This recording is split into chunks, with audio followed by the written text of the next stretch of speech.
भारत के चार धाम यात्रा, जिसे हम चतुर्धाम यात्रा के नाम से भी जानते हैं, भारत के चार तीर्थ स्थल हैं और भारत के इन चारों धामों के मंदिरों को मोक्ष का द्वार भी कहा जाता है। और ये चार धाम है बद्रीनाथ, द्वारका, जगन्नाथ और रामेश्वरम। आदि शंकरा जी ने चारों धामों के बारे में हमें 686 से 717 सी के बीच में बताया था कि ये सभी जो है वो सनातन तीर्थ स्थल है। और इन चार धामों में से तीन धाम जो है वो भगवान विष्णु के हैं, वहीं पे रामेश्वरम जो है वो भगवान शिव का है। चारों धामों का संबंध जो है वो चार युगों से है। सतयुग का धाम उत्तराखंड में बद्रीनाथ है, त्रेता युग का रामेश्वरम तमिलनाडु से, द्वापर युग का द्वारका गुजरात से और कलयुग का जगन्नाथपुरी ओडिशा से। सनातन धर्म के अनुसार बद्रीनाथ सबसे पहला धाम तब बना जब भगवान विष्णु के दो अवतार नर और नारायण ने बद्रीनाथ में तपस्या की थी। और उस समय बद्रीनाथ जो था वो बेरों के वृक्षों से घिरा हुआ था और संस्कृत की भाषा में बेरों का मतलब बद्री भी होता है। इस वजह से बद्रीनाथ का नाम उस समय बद्री का वन भी पड़ा था।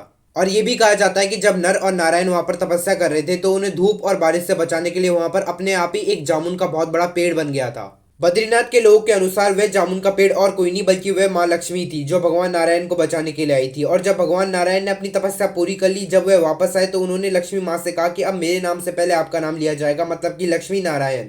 और इस वजह से भारत के सबसे पहले धाम का नाम बद्रीनाथ पड़ा था, जिसका मतलब होता है कि बेरों के वृक्षों का भगवान। और ये सब सतयुग में हुआ था। और इस तरह से बद्रीनाथ जो था वो सबसे पहला धाम बना था। और बद्रीनाथ का मंदिर जो है वो अलकनंदा नदी के चमोली जिले में है। दूसरे धाम रामेश्वरम को अपनी महत्वपूर्णता जो थी वो त्रेता युग में मिली थी, जब भगवान राम ने शिवलिंग लगाकर भगवान शिव की वहां पर पूजा की थी ताकि वह उनका आशीर्वाद प्राप्त कर सके। और रामेश्वरम का मतलब होता है कि राम के भगवान, और माना जाता है कि भगवान राम के पद चिन्ह जो है वो अभी भी वहीं पे ही है। तीसरे धाम द्वारका को अपनी महत्वपूर्णता द्वापर युग में मिली, जब भगवान कृष्ण ने अपनी जन्मभूमि मथुरा के बजाय द्वारका में अपना स्थान ग्रहण किया। चौथा धाम पुरी में, जहाँ पर भगवान विष्णु को जगन्नाथ के रूप में पूजा जाता है, जो उनके कलयुग में आने वाले अवतार भगवान कली के लिए है। सनातन धर्म के चार धाम स्कूलों में जो चार शंकराचार्य पीठ है, उन्होंने कम से कम चार सनातन मठवासी संस्थान बनाए हैं। उन्होंने चार सनातन चिकित्सकों को मठों के तहत संगठित किया और उनका हेडक्वार्टर, जिसे हम मुख्यालय भी कहते हैं, वह सबसे पहले द्वारका वेस्ट में था और फिर जगन्नाथपुरी ईस्ट में था और फिर श्रीगिरी शारदा पीठम जो साउथ में है और बद्रिका शर्मा जो नॉर्थ में है। पुराणों के अनुसार भगवान शिव और भगवान विष्णु को अनंत मित्रों की तरह बताया गया है और कहा जाता है कि जहाँ पर भगवान विष्णु रहते हैं उसी के आसपास ही भगवान शिव का भी निवास होता है। और यही सिद्धांत जो है वो चार धाम की यात्रा पर भी लागू होता है।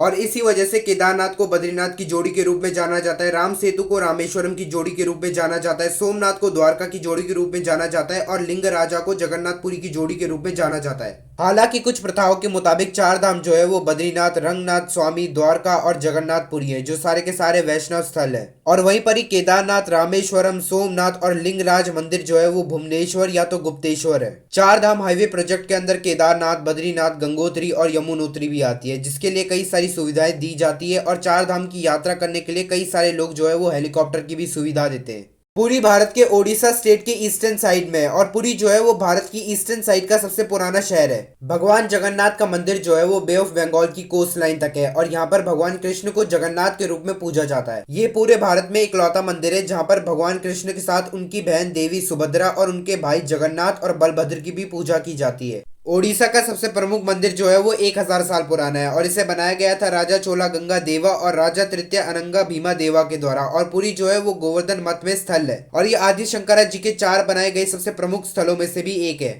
पंडित नीलकंठ दास जी ने सुझाव दिया कि कई जैन तीर्थकों के साथ नाथ जोड़ने के कारण जगन्नाथ जैन मूल के देवता थे। जैन धर्म की किताबों में जगन्नाथ का अर्थ जो है वो विश्व मानवकृत बताया गया है और ये जिन्नानाथ से लिया गया था। पूरी दुनिया के अंदर जैन धर्म में केवल्य का अर्थ बताया गया है, जिसका मतलब होता है मोक्ष, और जगन्नाथ की परंपराओं में भी ये पाया जाता है। इसी तरह मंदिर की ओर जाने वाली 22 सीढ़ियां, जिन्हें बैसी पहाचा कहा जाता है, जैन धर्म की 24 तीर्थकारों से पहले 22 के लिए प्रतीकात्मक श्रद्धा के रूप में प्रस्तावित किया गया है। अनिरुद्ध दास के मुताबिक मूल जगन्नाथ देवता जैन धर्म से प्रभावित थे और वे और कोई नहीं बल्कि महापद्मानंद द्वारा मगध ले जाए गए कलिंग के जिना है। जैन धर्म की उत्पत्ति का सिद्धांत जो है वो जैन हाथी गुम्फा की इंस्क्रिप्शंस पे लिखा गया है, जहाँ पर कुमारा पहाड़ियों में खंडागिरी उदयगिरी में एक अवशेष स्मारक की पूजा का उल्लेख आता है और इस जगह को भी जगन्नाथ की तरह पवित्र माना जाता है। हालांकि कुछ स्टेट्स जैसे कि स्टाजा का कहना है कि जैनों की किताबों में यह बताया गया है कि जगन्नाथ मंदिर का जीर्णोद्धार जो था वो जैनियों के द्वारा ही किया गया था, लेकिन उनकी किताबों में इस चीज की कोई भी तारीख जो है वो पूरी तरह से ठीक तरह से नहीं लिखी गई। और यह दिन जो है उड़ी के लोगों के लिए बहुत ही पवित्र और बहुत ही खास माना जाता है, क्योंकि इस दिन इस धाम के लोग जो है इस दिन को रथ यात्रा या तो रथ महोत्सव के रूप में मनाते हैं। रामेश्वरम भारतीय पेंसुला के साउथर्न पार्ट के तमिलनाडु के स्टेट में। पुराणों के अनुसार भगवान राम ने अपने भाई लक्ष्मण और भक्त हनुमान के साथ यहाँ पर श्री राम सेतु को बनाया था, ताकि वे लंका तक जा पाए और लंकापति से लड़कर अपनी पत्नी सीता को वापस ले पाए। भगवान शिव का रामनाथ स्वामी मंदिर जो है वो रामेश्वरम इलाके का एक बहुत ही महत्वपूर्ण हिस्सा है और माना जाता है कि इधर के शिवलिंग को खुद भगवान राम ने वहां पर स्थापित किया था। रामेश्वरम सनातन धर्म के लोग के लिए बहुत ही महत्वपूर्ण स्थान है, क्योंकि रामेश्वरम के दर्शन के बिना बनारस के दर्शन जो है वो अधूरे हैं। यहाँ के इष्ट देव जो है वो लिंग के रूप में, जिनका नाम श्री रामनाथ स्वामी है और यह 12 ज्योतिर्लिंगों में से भी एक है। द्वारका भारत के वेस्ट ईस्टर्न साइड के गुजरात के स्टेट में है और इस शहर का नाम द्वार संस्कृत की भाषा से लिया गया है, जिसका मतलब होता है डोर या तो गेट। द्वारका गोमती नदी के पास में है और गोमती नदी फिर बाद में अरेबियन सी में जाकर घुल जाती है। हालांकि गोमती नदी वो गोमती नदी नहीं है जो माँ गंगा की सहायता करती है। यह शहर जो है वो भारत के सबसे ज्यादा वेस्टर्न ईस्टर्न साइड में है और पुराणों के अनुसार द्वारका जो थी वो भगवान कृष्ण की निवास स्थान थी। आमतौर से यह माना जाता है कि समुद्र की क्षति के कारण द्वारका 6 बार पानी में डूब चुकी थी और आज की आधुनिक शहर द्वारका जो है वो 7वीं बार बनाई गई है। बद्रीनाथ भारत के उत्तराखंड के गढ़वाली पहाड़ों के अलकनंदा नदी के पास में। यह शहर नर और नारायण पर्वत श्रृंखलाओं के बीच में नीलकंठ की पीक 6560 मीटर की छाया में स्थित है। बद्रीनाथ जी से 3 किलोमीटर के अंदर मन व्यास गुफा, माता मूर्ति, चरण पादुका, भीम कुंड, सरस्वती नदी का मुख है। जोशी मठ अलकनंदा और धौली गंगा नदी के संगम के ऊपर ढलान पर स्थित है। आदि शंकरा द्वारा स्थापित 4 मठों में से जोशी मठ 4 धाम की सीठाकालीन सीट है। बाकी 3 धाम जो है वो हर साल और हर समय खुले रहते हैं। वहीं पे बद्रीनाथ इकलौता ऐसा धाम है जो अप्रैल से अक्टूबर के बीच में खुलता है तीर्थ यात्रियों के दर्शन के लिए। छोटा चार धाम भारत के उत्तराखंड में और 4 तीर्थ स्थल हैं और उसे हम यमुनोत्री, गंगोत्री, केदारनाथ और बद्रीनाथ के रूप में जानते हैं। ये 4 धाम की तरह ही है, पर इसे हम छोटा चार धाम के रूप में जानते हैं। छोटा चार धाम के चारों मंदिरों को ठंड में बर्फबारी के कारण बंद कर दिए जाते हैं और तीर्थ यात्रियों के लिए गर्मियों में इसे दोबारा खोला जाता है।